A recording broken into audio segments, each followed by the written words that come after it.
Il y a des moments dans la vie où tu te sens exposé, comme si le monde pouvait t'atteindre de partout. Un regard, une parole, une mauvaise nouvelle. Fragile, vulnérable face aux épreuves, aux jugements, aux injustices silencieuses que personne ne voit, sauf toi. Tu fais attention à ce que tu dis. Tu fais attention à ce que tu montres. Tu fais attention à ce que tu ressens. Tu réfléchis, tu anticipes, tu prévois 1000 scénarios dans ta tête. Mais malgré tout, tu ne contrôles rien.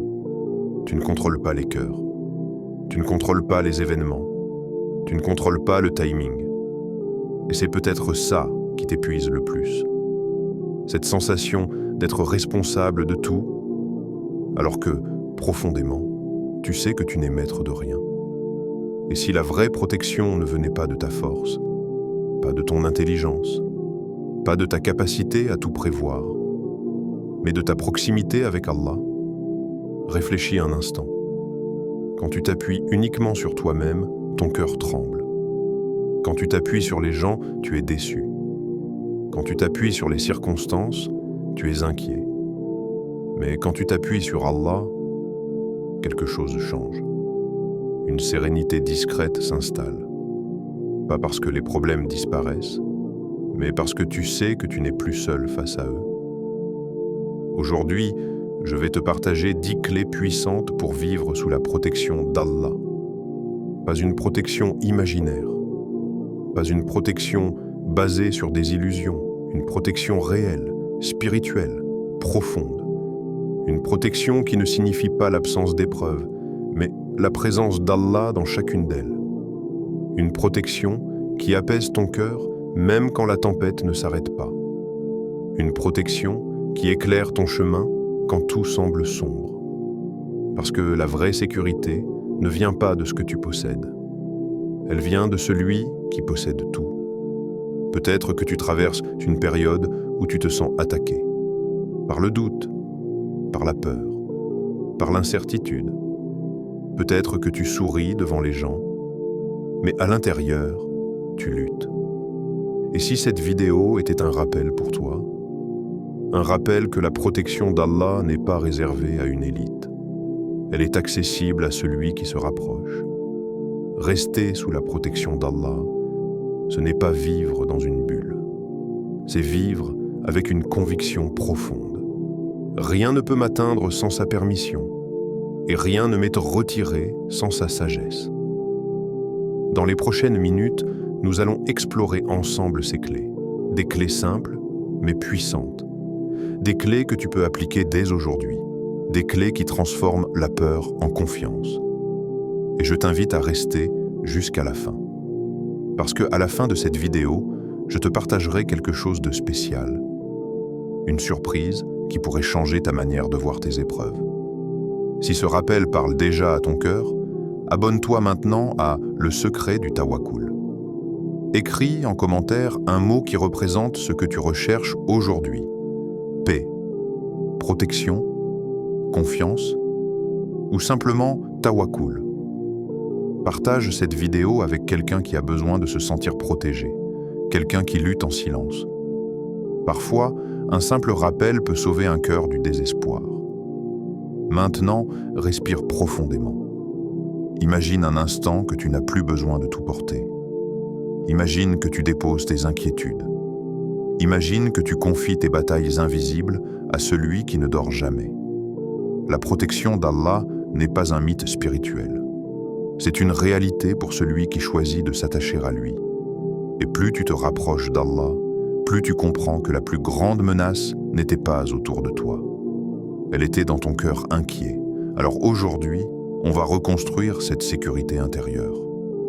Pas avec de simples paroles, mais avec des principes solides. Parce que vivre sous la protection d'Allah, c'est vivre avec une force que personne ne peut briser. Il y a des batailles qui ne se voient pas. Des tempêtes intérieures que personne n'entend. Et parfois, tu n'as même pas besoin d'une solution extérieure. Tu as besoin d'un apaisement intérieur. Allah dit, « N'est-ce point par l'évocation d'Allah que se tranquillisent les cœurs ?» Regarde bien. Il ne dit pas que les situations changent immédiatement. Il dit que le cœur se tranquillise. Le dhikr est un rappel, un retour, un recentrage. Subhanallah, Alhamdulillah, Allahu Akbar, Astaghfirullah. Des mots simples, courts, faciles à prononcer, mais puissants. Quand tu dis Subhanallah, tu rappelles la perfection d'Allah au milieu de ton chaos. Quand tu dis Alhamdulillah, tu forces ton cœur à reconnaître le bien même dans l'épreuve. Quand tu dis Allahu Akbar, tu déclares que ton problème n'est pas plus grand qu'Allah. Quand tu dis Astaghfirullah, tu nettoies ton cœur des accumulations invisibles. Le dhikr est un bouclier, invisible, mais réel. Le prophète, que la paix et le salut d'Allah soient sur lui, nous a appris que certaines invocations protègent contre Shaitan, que certaines paroles éloignent les influences négatives. Pourquoi ? Parce que le cœur occupé par le rappel d'Allah laisse peu de place au doute. Un cœur vide est facilement envahi.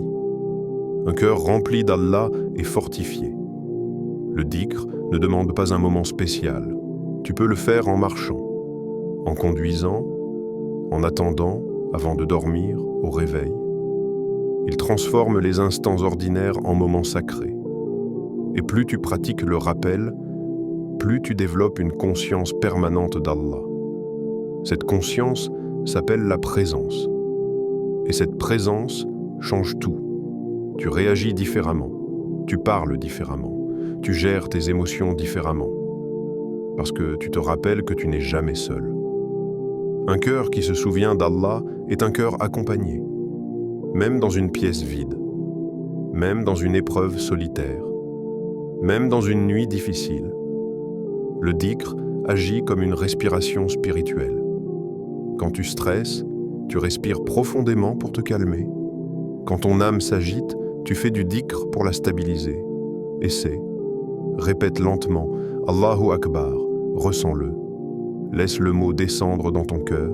Répète « Astaghfirullah », comme si tu nettoyais une pièce poussiéreuse.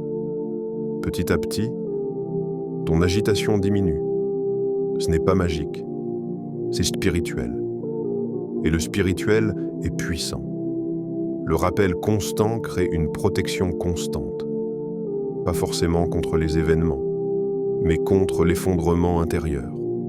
Et parfois, c'est la plus grande des protections. Un cœur qui se souvient d'Allah n'est jamais abandonné à lui-même. Même dans le silence, même dans l'obscurité, même dans l'attente. Il y a toujours une lumière intérieure qui dit « Allah est là ». Imagine une maison sans mur. Les vents entrent, le froid s'installe, tout est exposé. Maintenant, imagine ton cœur. Sans le Coran, il est comme cette maison ouverte. Les doutes entrent, les pensées négatives s'installent, les influences du monde pénètrent sans résistance. Le Coran n'est pas un simple livre posé sur une étagère, c'est une protection vivante. Chaque verset est une direction, chaque mot est une lumière. Quand tu récites Ayat al-Kursi, tu affirmes la grandeur d'Allah. Tu rappelles que ni somnolence ni sommeil ne le saisissent, que son trône englobe les cieux et la terre. Réalises-tu ce que cela signifie ? Celui qui te protège ne dort jamais. Celui qui veille sur toi ne se fatigue pas. Celui qui contrôle ton destin n'est jamais distrait. Ce verset n'est pas une formule magique. C'est une déclaration de foi. Quand tu lis les 3 dernières sourates avant de dormir, tu te couvres d'une protection que tes yeux ne voient pas, mais que ton âme ressent. Le Coran corrige tes perceptions. Il te rappelle que la vie n'est pas injuste, elle est testée. Il te rappelle que la difficulté n'est pas un rejet, elle est une élévation possible. Un cœur éloigné du Coran devient facilement pessimiste, il dramatise, il amplifie les peurs, il oublie les promesses d'Allah. Mais un cœur connecté au Coran reste stable.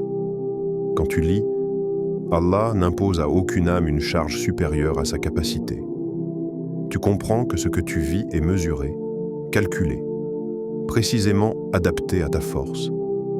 Quand tu lis les histoires des prophètes, tu comprends que l'épreuve précède souvent l'élévation. Younous dans le ventre du poisson, Moussa face à la mer, Ibrahim dans le feu. Et à chaque fois, la protection d'Allah était présente. Le Coran est une conversation entre ton Seigneur et ton cœur. Mais pour qu'il devienne une armure, il doit être plus qu'une récitation rapide. Il doit être médité, réfléchi, absorbé. Prends un verset, un seul, et demande-toi, qu'est-ce qu'Allah veut me dire à travers cela? Petit à petit, ton regard sur la vie change. Les épreuves ne sont plus des catastrophes, elles deviennent des chapitres. Les retards ne sont plus des abandons, ils deviennent des préparations. Le Coran ne supprime pas toujours la tempête, mais il t'apprend à naviguer. Et plus tu l'intègres dans ton quotidien, plus ton cœur devient solide, protégé contre le désespoir, protégé contre l'excès d'attachement au monde, protégé contre l'oubli d'Allah. Un cœur rempli de Coran est un cœur difficile à briser, parce qu'il sait, parce qu'il comprend, parce qu'il fait confiance. Et cette confiance est déjà une forme de protection. Il y a une chose que personne ne voit. Pas ta famille, pas tes amis, pas tes abonnés, pas même ceux qui te critiquent, ton intention. Tu peux multiplier les actes, prier longtemps, donner beaucoup, parler bien, publier des rappels. Mais sans sincérité, tout peut devenir vide. L'ikhlas est un secret invisible entre toi et Allah. C'est peut-être la chose la plus difficile à préserver. Parce que l'ego est subtil. Il ne crie pas toujours, il murmure. Fais-le pour qu'on te remarque. Fais-le pour qu'on t'apprécie. Fais-le pour ne pas être jugé. Et sans même t'en rendre compte, ton acte change de direction. Le prophète, que la paix et le salut d'Allah soient sur lui, a dit « Les actions ne valent que par leurs intentions ». Ce hadith est une révolution. Il signifie que deux personnes peuvent accomplir le même acte, mais aux yeux d'Allah, l'un est immense et l'autre insignifiant. Pourquoi? L'intention. L'ikhlas, c'est agir pour Allah seul. Même si personne ne le sait, même si personne ne t'applaudit, même si personne ne te remercie, c'est prier la nuit sans le dire à personne. C'est donner sans que ton nom apparaisse. C'est aider sans rappeler ton aide. La sincérité te libère. Quand tu n'agis que pour Allah, tu n'es plus prisonnier du regard des gens. Tu n'as plus besoin de validation constante. Tu n'as plus peur de la critique. Tu n'es plus brisé par l'ingratitude, parce que tu ne travaillais pas pour eux. Tu travaillais pour Allah. Et quand ton intention est pure, Allah purifie ton chemin. Il y a une protection particulière pour celui qui agit sincèrement. Pourquoi? Parce que Allah protège ceux qui lui sont exclusivement attachés. Quand tu fais quelque chose uniquement pour lui, tu entres dans une relation directe, sans intermédiaire, sans spectateur, et cette relation attire une miséricorde spéciale. La sincérité protège ton cœur de l'hypocrisie, elle protège ton âme de l'ostentation, elle protège tes actes de l'annulation. Un acte sincère, même petit, peut peser lourd. Un sourire sincère. Une dua secrète pour quelqu'un. Un pardon accordé sans l'annoncer. L'ikhlas transforme les gestes ordinaires en adoration extraordinaire. Mais attention, la sincérité n'est pas seulement dans les grandes actions, elle se teste surtout dans les petites. Quand personne ne regarde, quand personne ne saura, quand il n'y a aucun bénéfice visible. C'est là que ton cœur se révèle. Pose-toi cette question. Si personne ne devait jamais savoir que j'ai fait cela, le ferais-je quand même? Si la réponse est oui, il y a de l'ikhlas. Et plus tu purifies ton intention, plus tu ressens une tranquillité intérieure. Parce que tu sais que ton Seigneur voit, et cela suffit. La sincérité attire la protection divine, car Allah protège ceux qui agissent uniquement pour lui. Celui qui agit pour les gens dépend des gens. Celui qui agit pour Allah dépend d'Allah. Et quelle dépendance est plus sécurisante? Quand ton intention est alignée avec le ciel, la terre ne peut plus te déstabiliser facilement. L'ikhlas est discret, silencieux, invisible. mais c'est peut-être le pilier le plus puissant de ta protection spirituelle. Voici le cœur du sujet. Tout ce que nous avons évoqué jusqu'ici mène à cela, le tawakkul. Parce qu'au fond, ce que tu cherches, ce n'est pas seulement la protection, c'est la sécurité intérieure. Le tawakkul, ce n'est pas rester passif. Ce n'est pas croiser les bras en attendant que le ciel agisse à ta place. Le tawakkul, c'est agir avec responsabilité, puis déposer le résultat entre les mains d'Allah. C'est comprendre que ton rôle est l'effort et que le résultat appartient à Allah. Et c'est là que beaucoup se trompent. Nous voulons contrôler l'issue, nous voulons garantir le résultat, nous voulons sécuriser l'avenir. Mais la vérité est simple. Tu n'as jamais eu le contrôle. Le tawakkul commence quand tu acceptes cela. Regarde Hajar, seule, dans un désert, avec un nourrisson, sans eau, sans secours visible. Elle n'a pas dit « Je fais confiance à Allah » en restant immobile. Elle a couru, entre Safa et Marwa, encore et encore, cherchant une solution. Elle a agi avec tout ce qu'elle avait. Mais l'eau n'est pas sortie de ses efforts. Elle est sortie de la volonté d'Allah. C'est ça le tawakkul. Tu fais ce que tu peux, puis Allah fait ce que toi tu ne peux pas. Le tawakkul transforme la panique en mouvement utile et l'angoisse en sérénité. Quand le prophète, que la paix et le salut d'Allah soient sur lui, était dans la grotte, les ennemis étaient proches. Si proches que l'un d'eux aurait pu les voir en baissant les yeux. Humainement, il n'y avait aucune issue.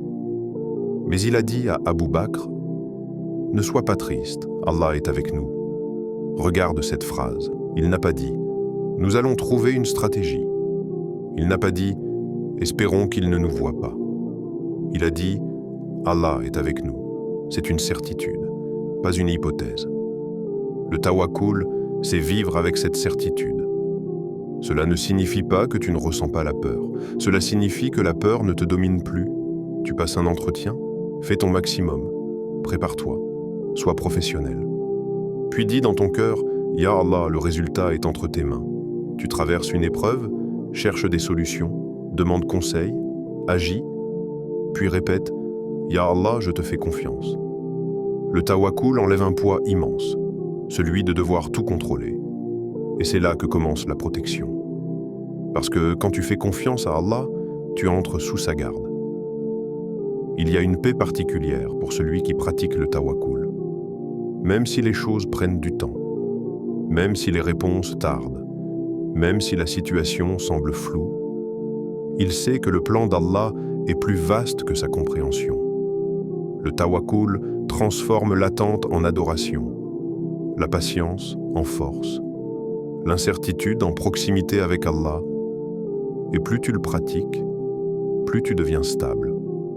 Les tempêtes viennent toujours, mais elles ne te renversent plus aussi facilement, parce que tu sais que ce qui t'atteint ne pouvait pas te manquer, et que ce qui te manque ne pouvait pas t'atteindre. Et cette conviction est une protection immense. Imagine que chaque bonne action que tu fais allume une lumière, une petite lumière, discrète, parfois invisible aux yeux des autres, mais visible pour Allah.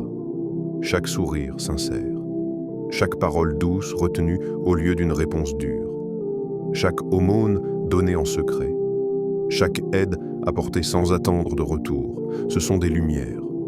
Et ces lumières ne disparaissent pas, elles s'accumulent. Le Coran nous rappelle qu'Allah voit même ce qui pèse le poids d'un atome. Rien n'est insignifiant. Le bien que tu fais aujourd'hui peut devenir ton bouclier demain. Tu ne vois peut-être pas l'effet immédiat, mais les bonnes actions attirent la baraka. Et la baraka change tout. La baraka, c'est quand peu devient suffisant. Quand un petit effort produit un grand résultat. Quand une situation difficile se débloque sans que tu comprennes comment. Les bonnes actions attirent à la miséricorde. Et la miséricorde attire la protection. Regarde autour de toi. Il y a des personnes qui traversent des épreuves immenses, mais elles restent debout. Pourquoi?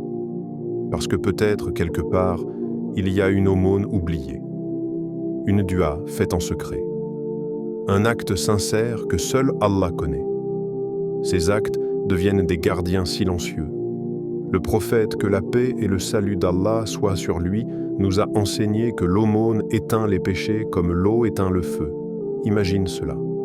Tu accumules des erreurs, des faiblesses, des négligences. Puis, un acte sincère vient effacer, purifier, protéger.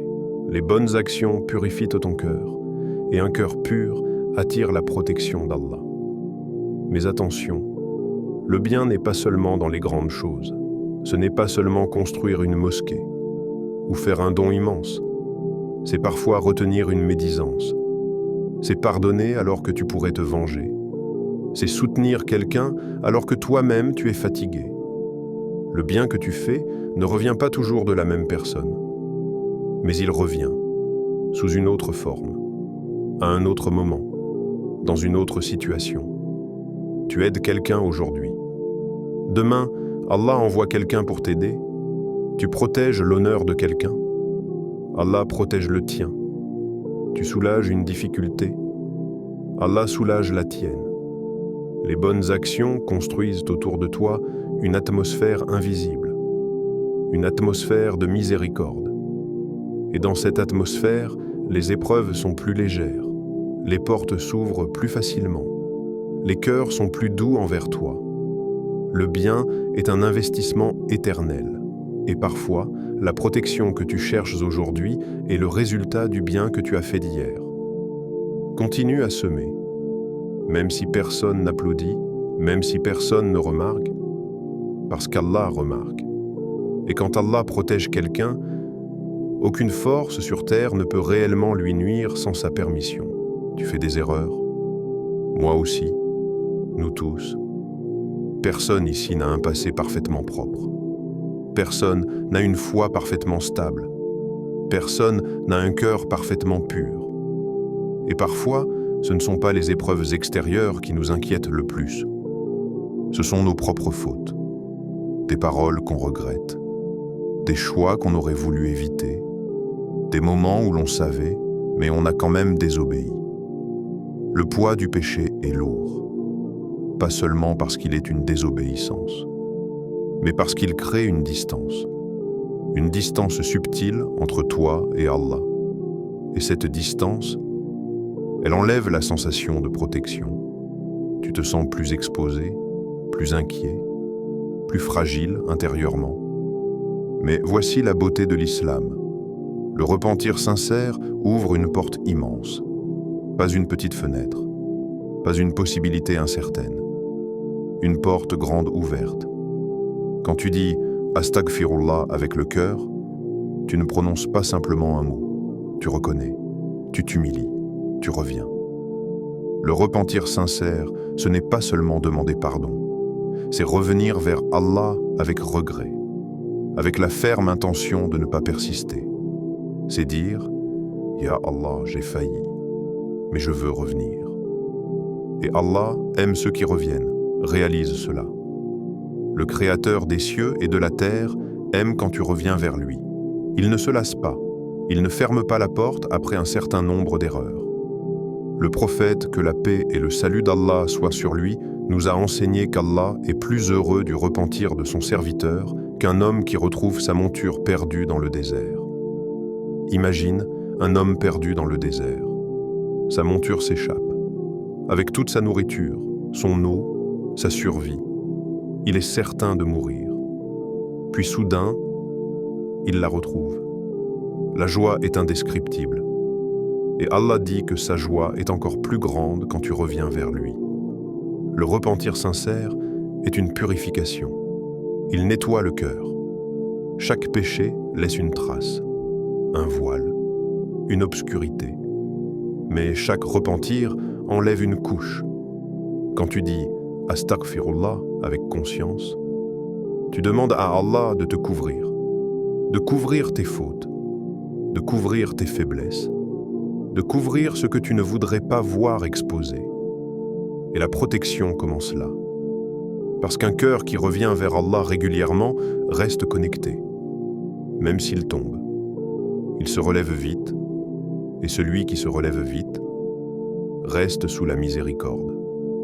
Il y a des gens qui persistent, et il y a des gens qui reviennent. La différence n'est pas l'absence d'erreur. La différence est la vitesse du retour. Ne laisse pas Shaitan te faire croire que tu es trop loin, trop fautif, trop imparfait. Le repentir est une preuve de vie spirituelle. Un cœur mort ne regrette rien. Un cœur vivant pleure ses erreurs. Et chaque larme sincère est précieuse. Le repentir attire l'amour d'Allah. Et Allah protège ceux qu'il aime. Peut-être que la protection que tu cherches aujourd'hui passe par un astaghfirullah sincère, pas rapide, pas mécanique, mais profond. Un retour, un vrai. Et dans ce retour, il y a une paix immense. La protection ne signifie pas l'absence d'épreuves. C'est peut-être l'un des plus grands malentendus. Nous pensons parfois que si Allah nous protège, rien de difficile ne devrait nous arriver. Mais regarde les prophètes. Ont-ils été épargnés? Non. Ils ont été testés plus que quiconque. Alors qu'est-ce que la protection signifie vraiment? Parfois, la protection, c'est l'épreuve elle-même. Oui, certaines difficultés sont des barrières invisibles. Tu perds une opportunité, tu es déçu, tu es retardé, et tu penses que c'est une perte. Mais peut-être qu'Allah t'a protégé d'un mal que tu ne voyais pas. Peut-être que cette relation qui s'est brisée allait détruire ton cœur plus tard. Peut-être que ce projet refusé allait t'éloigner d'Allah. La patience, ce n'est pas subir en silence. Ce n'est pas ignorer la douleur. La patience avec foi, c'est rester attaché à Allah malgré la douleur. C'est dire « Ya Allah, je ne comprends pas, mais je te fais confiance ». La patience purifie. Elle enlève l'orgueil. Elle enlève l'illusion de contrôle. Elle enlève l'attachement excessif à ce monde. Elle révèle ce qu'il y a vraiment dans ton cœur. Quand tout va bien, il est facile de dire « Je fais confiance à Allah ». Mais quand l'épreuve dure, quand la réponse tarde, quand l'issue est incertaine, c'est là que la patience devient réelle. Celui qui patiente avec foi n'est jamais abandonné. Parce que la patience attire la proximité. Allah est avec les patients, pas seulement en observation, mais en soutien. Il y a une transformation intérieure qui se produit pendant l'épreuve. Tu deviens plus profond, plus humble, plus conscient. Tu parles moins, tu réfléchis plus, tu te détaches de certaines illusions et parfois, à la fin de l'épreuve, tu réalises que tu as grandi plus que tu ne l'imaginais. La protection n'était pas dans l'absence de difficultés, elle était dans la transformation. Certaines épreuves sont des purifications accélérées. Elles effacent des péchés, élèvent des degrés, renforcent la foi. Dire « Alhamdulillah » dans l'abondance, c'est bien. Quand tout va bien, quand les portes s'ouvrent, quand les nouvelles sont positives, quand le cœur est léger, il est facile de dire « Alhamdulillah », mais dire « Alhamdulillah » dans l'épreuve, c'est puissant. Quand tu es déçu, quand tu es fatigué, quand tu ne comprends pas ce qui t'arrive. Et pourtant, tu dis « Alhamdulillah », pas parce que tu aimes la douleur, mais parce que tu fais confiance à la sagesse derrière la douleur. La gratitude n'est pas seulement une réaction aux bénédictions visibles, c'est une posture intérieure. C'est reconnaître qu'Allah est sage, même quand tu ne comprends pas, qu'il est miséricordieux, même quand la situation est difficile, qu'il est juste, même quand tu te sens éprouvé. Allah promet dans le Coran « Si vous êtes reconnaissant, j'augmenterai pour vous ». Beaucoup pensent que cette augmentation est seulement matérielle. Mais l'augmentation peut être intérieure. Plus de paix, plus de stabilité, plus de clarté. La gratitude change ta perception. Deux personnes peuvent vivre la même épreuve. L'une se concentre sur ce qu'elle a perdu, l'autre sur ce qu'il lui reste. La différence n'est pas la situation. La différence est le regard. Un cœur reconnaissant cherche toujours un bien caché. Même dans la difficulté, il se demande « Qu'est-ce qu'Allah est en train de m'apprendre ? Qu'est-ce que je n'aurais jamais compris sans cette épreuve ?» La gratitude protège contre l'amertume. L'amertume assombrit le cœur, elle le rend dur, elle crée une distance avec Allah. La gratitude, elle, adoucit. Elle t'empêche de devenir ingrat face à la vie. Elle t'empêche d'oublier les bienfaits déjà reçus.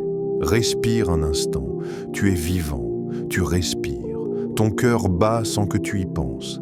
Tes yeux voient, tes oreilles entendent. Combien de bénédictions invisibles ignores-tu chaque jour? La gratitude attire la paix.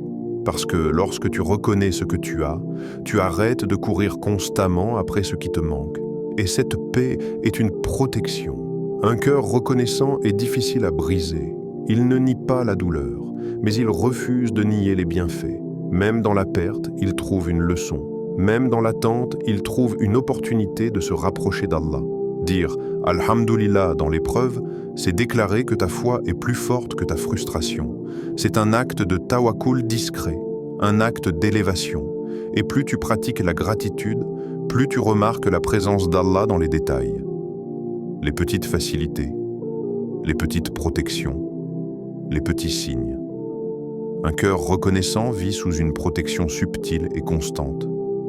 Pas parce qu'il ne vit pas d'épreuves, mais parce qu'il ne perd jamais le sens. Et quand tu ne perds pas le sens, tu ne perds pas l'équilibre. La protection d'Allah n'est pas magique. Ce n'est pas une formule secrète. Ce n'est pas une incantation répétée sans conscience. Elle est relationnelle. Elle dépend de ton lien. Plus tu te rapproches d'Allah, plus Allah te rapproche de sa miséricorde. C'est une relation vivante. Comme toute relation, elle se nourrit. Elle se nourrit de prières, de rappels, de sincérité, de confiance, de gratitude, mais surtout de constance. Rester attaché à Allah dans chaque situation. Pas seulement quand tu as besoin, pas seulement quand tu es en difficulté, mais aussi quand tout va bien. Parce que beaucoup se rapprochent d'Allah dans la tempête, puis s'éloignent quand le ciel s'éclaircit. L'attachement constant crée une stabilité profonde.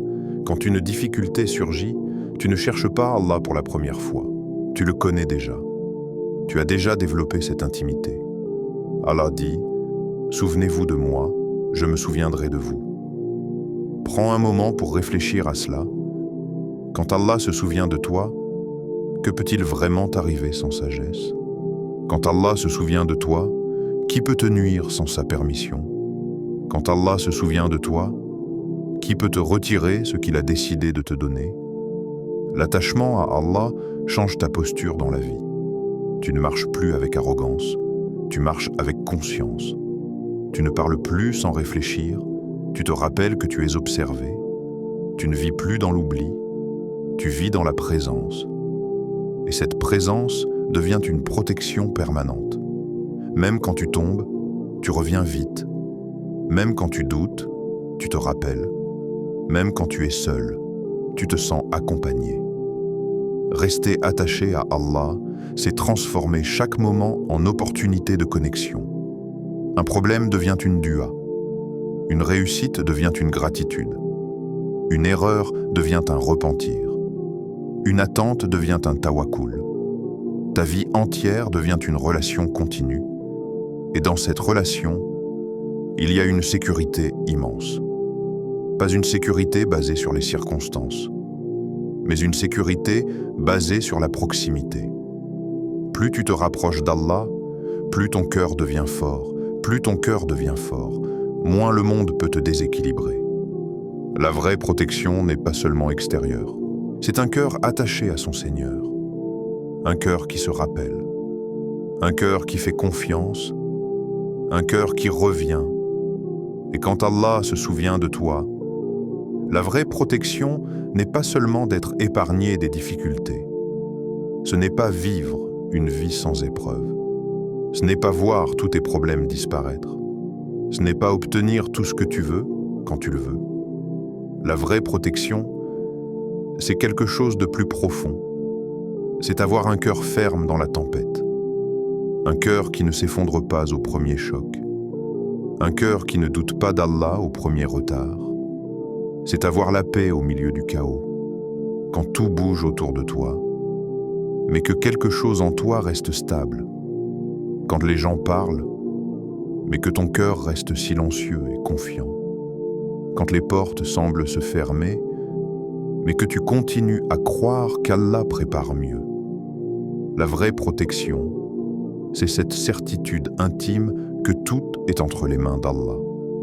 Pas une certitude théorique, pas une phrase répétée sans conviction. Une certitude ancrée, celle qui te permet de dormir malgré l'incertitude, celle qui te permet de sourire malgré l'épreuve, celle qui te permet d'avancer même sans voir toute la route. Alors aujourd'hui, renforce ta prière, pas comme une habitude, mais comme un refuge. Lis le Coran, pas comme un rituel, mais comme une lumière. Purifie ton intention, même si personne ne voit tes efforts. Fais du dhikr, même dans les petits moments. Place ta confiance en Allah, sincèrement, profondément. Place ta confiance en Allah et laisse-le agir. Parce qu'au final, ce n'est pas toi qui portes le monde, c'est lui. Si ce rappel a touché ton cœur, abonne-toi à Le Secret du Tawakkul. Ici, nous apprenons à faire confiance à Allah dans l'attente, dans l'épreuve, dans le doute, pour nourrir ta foi, jour après jour. Et n'oublie jamais, un cœur attaché à Allah est un cœur protégé.